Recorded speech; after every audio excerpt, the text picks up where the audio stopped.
Assalamu alaikum. Students, hopefully all of you are fine. This is your general science lecture. The topic of our today's lecture is degradation of environment. Degradation of environment बोलते हैं कि माहौल के ऊपर pollution increase होने की वजह से जो असर आता है उसको डिग्रेडेशन ऑफ इन्वायरमेंट बोलते हैं. Normal thermal pollution does not affect the environment badly. अगर थर्मल पोल्यूशन मिनिमम क्वांटिटी में हो, कम मिकदार में हो, तो वो इन्वायरमेंट को इतना ज़्यादा इफ़ेक्ट नहीं करती. वेरियस नेचुरल प्रोसेसेस जैसे कि प्लांट है, वाटर है, they help to keep the balance of environment. ये हमारे माहौल के अंदर बैलेंस मेंटेन करने में हेल्प करते हैं. बैलेंस बोलते हैं तवाज़न को. If thermal pollution is too much the regional climate can be affected badly. अगर थर्मल पोल्यूशन बहुत ज़्यादा हो जाती है तो इसकी वजह से जो रीजनल क्लाइमेट है वो बुरे तरीके से असरअंदाज होता है. The change of climate can also affect the whole system of agricultural production. Climate के अंदर ये आने वाला चेंज जो है वो एग्रीकल्चरल प्रोडक्शन को भी बहुत ज़्यादा इफ़ेक्ट करता है. When pollution more than a certain limit is added to the environment, it is known as degradation of the environment. जब पोल्यूशन जो है वो अपनी एक सर्टेन लिमिट से बहुत ज़्यादा इन्वायरमेंट में ऐड होना शुरू हो जाती है तो उसको डिग्रेडेशन ऑफ द इन्वायरमेंट बोलते हैं. In such an environment, not only the health of living bodies is damaged, but also plants are affected. Means living bodies की हेल्थ भी डैमेज होती है और उसके साथ साथ प्लांट्स जो हैं वो भी अफेक्टेड होते हैं. Harmful gases cause enhancement of eye, nose, ear and throat diseases. तो ये जो हार्मफुल गैसेस हैं वो मुख्तलिफ़ किस्म की बीमारियों की वजह बनती हैं.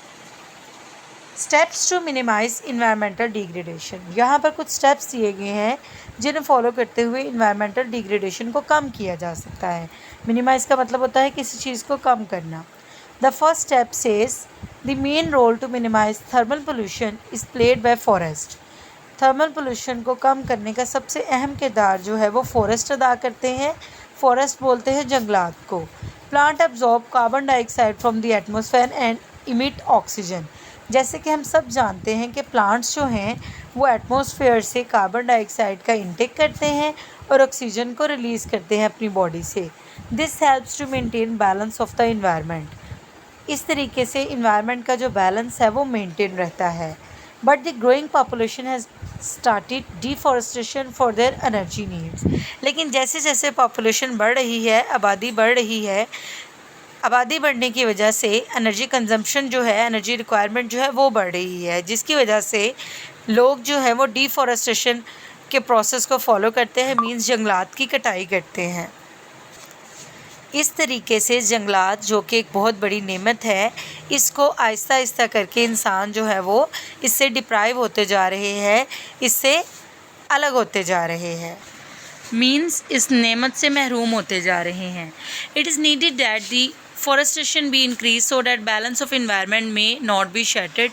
इसलिए ज़रूरत है कि फॉरेस्टेशन जो है उसे इंक्रीज़ किया जाए. मीन्स ज़्यादा से ज़्यादा जंगलात लगाए जाएं ताकि इन्वायरमेंट का जो एक बैलेंस है, जो एक तवाज़न है, वो मेंटेन रहे. The fitness of vehicles running on road should be observed. जितनी भी व्हीकल्स, जितनी भी गाड़ियाँ रोड्स के ऊपर चलती हैं उनकी प्रॉपर जो मेंटेनेंस है वो रखी जाए ताकि उनसे निकलने वाला जो धुआं है वो पोल्यूशन का कॉज ना बने.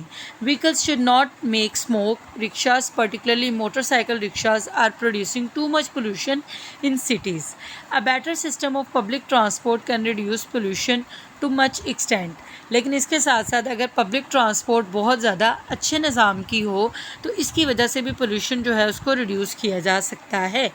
If comfortable buses are available easily for public transport in cities, many people will stop driving their own cars and motorcycles. अगर पब्लिक ट्रांसपोर्ट सिस्टम बहुत अच्छे तरीके से मेंटेन किया हो तो इसकी वजह से लोग जो हैं वो अपनी पर्सनल जो उनकी गाड़ियाँ और मोटरसाइकिल्स हैं कम कर सकते हैं अगर पब्लिक ट्रांसपोर्ट जो है वो अच्छे तरीके से अवेलेबल हो. This will reduce pollution as well as save national money. Pollution will be minimized to much extent if the train has to run with electricity instead of fossil fuels. अगर हम अपनी ट्रेन्स को electricity पे चलाएं, बिजली पे चलाएं, बजाय इसके कि फॉसिल फ्यूल्स का इस्तेमाल करें तो इसकी वजह से भी पोल्यूशन जो है वो कम की जा सकती है. Electric trains network should be promoted in our country. Industries consume almost 20% of energy resources. In addition to heat, poisonous gases emitted by them also cause pollution. तो इंडस्ट्रीज़ जो हैं वो भी सोर्स हैं पोल्यूशन का, मीन्स इनसे निकलने वाली जो पॉइजनस गैसेज हैं वो मुख्तलिफ़ किस्म की पोल्यूशंस जो हैं वो कॉज करती हैं. Appropriate processing is needed for this. So जितने भी इंडस्ट्रियल वेस्ट हैं उन्हें प्रॉपर तरीके से डिस्पोज किया जाए. Such energy sources should be promoted which produce less pollution. ऐसे एनर्जी सोर्सेज का इस्तेमाल किया जाए जो कि बहुत कम पोल्यूशन जो है वो प्रोड्यूस करें, जैसे कि इलेक्ट्रिकल एनर्जी है, सोलर एनर्जी है, विंड एनर्जी है एंड टाइडल एनर्जी है. Excessive growth in population is also one reason of enhancement in pollution. Population के इंक्रीज़ होने की वजह से, आबादी के इंक्रीज़ होने की वजह से भी पोल्यूशन का जो रेट है वो इंक्रीज़ हुआ है. एज पीपल और population increases the need for energy also increases with the same ratio. जैसे जैसे आबादी बढ़ती है वैसे वैसे एनर्जी की डिमांड भी इंक्रीज़ होती है. Consumption of more energy means more increase in pollution. तो जितनी ज़्यादा एनर्जी इस्तेमाल होगी उतनी ज़्यादा पोल्यूशन जो है वो ऐड होगी. It's just at population planning is very important. तो यहाँ पर इस चीज़ पर गौर व फिक्र करना चाहिए कि जो पॉपुलेशन है उसको एक कंट्रोल रेट में रखा जाए. People should be careful to burn solid waste and tyres at public places. और लोगों को इस चीज़ का भी ख्याल रखना चाहिए कि जो सॉलिड वेस्ट है या जो टायर्स हैं इन्हें प्रॉपर तरीके से डिस्पोज किया जाए, ना कि आप इन्हें जला दें जो कि बाद में एयर पोल्यूशन का कॉज बनता है.